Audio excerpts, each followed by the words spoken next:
Hey guys, I'm the Thoughtful Beast, and I speak from the point of view of someone living with mental illness who constantly works on their mental health, or at least tries. I try. So today we are talking about how to deal with your anxiety and the coronavirus. So yeah, it's not necessarily the best time for us with mental illness. For some of us, I know there's a lot of people going around saying hey, I have CPTSD. I've always been afraid of the world. Now I'm inside. So cool for anyone who that is working out for. And then for the rest of us, we kind of got to figure out how to deal.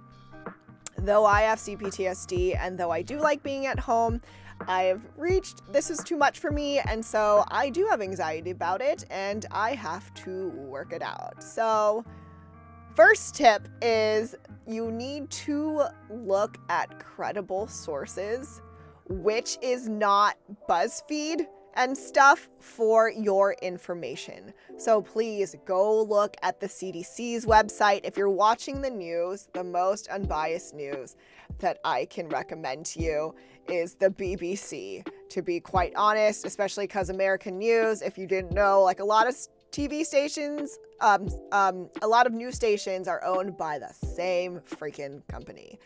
So there's money involved. And if you didn't know, the American media likes to scare the crap out of you because it makes them more money.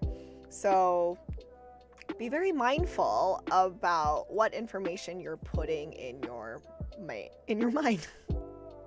Be very mindful about what you're putting in your head.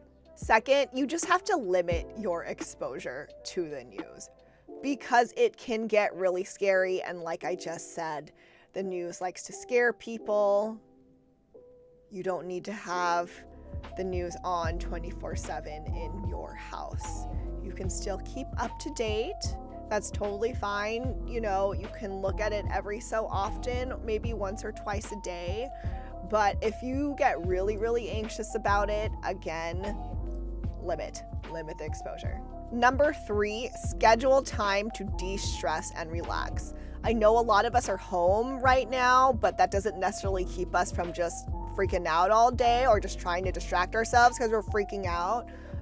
So mindfully take time to de-stress, whether that means it's a bath, whether that means you're going to watch like Grace and Frankie or the British Bake Off. The Great British Bake Off is great because it's so neutral and calming and everyone's really nice. So if you're looking for something calming to watch, I would definitely suggest that. But schedule it, know when you are trying to practice self-care and stuff and acknowledge it and really try to turn your mind away from panicking. And no, that's not easy. It's a skill, and this is the time to practice because this is literally the time. We have so much time. Number 4, don't keep all your fears in because they will explode out of you eventually. So talk to people who are calm. You can talk about the coronavirus, you can talk about your fears, but you need to watch yourself and make sure you're not just spiraling down. Again, talk to calm people, not people who will spiral with you. If you don't want to talk about it, then there's always journaling. Journaling is a good thing too. The thing is that you cannot keep that fear and panic inside yourself because the more you try to push it down, the more pressure is building up behind it. Number 5, take care of your physical body as well.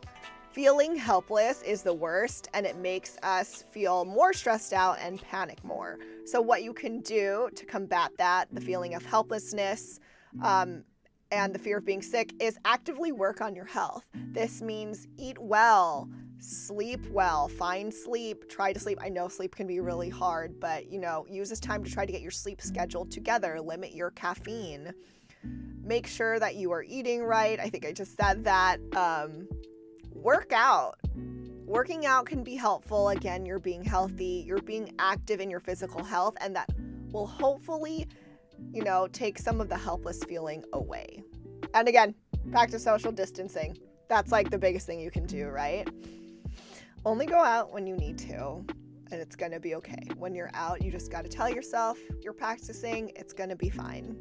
My last tip is that if you are having a really difficult time with your anxiety right now, or your mental illness, then please call a professional. There's lots of crisis lines out there, Mental Health America, NAMI, they have a lot of information. And they know people's anxiety are high because of this, or higher. So you can talk to them. And even if you're not freaking out about like coronavirus right now, COVID-19, you can call those centers anyways and try to get a head start on getting professional help for after this is all over. Or just get a head start on getting help now. That's all I have to say for that. Please stay healthy as much as you can. Again, take care of yourself physically and mentally. Stay calm. Working ourselves up isn't going to help anything. It's not going to make anything go faster. It's not going to make anything get better. So please follow these tips, and I hope they're very helpful to you. Until next time, please create some happiness in your life, whether that means right now you're going to look at scheduling when you're going to go to sleep, what you're going to eat throughout the week to feel good, or if you're just going to go take a nap. Naps are good. Your choice. Peace out. Hey guys, I'm the little me.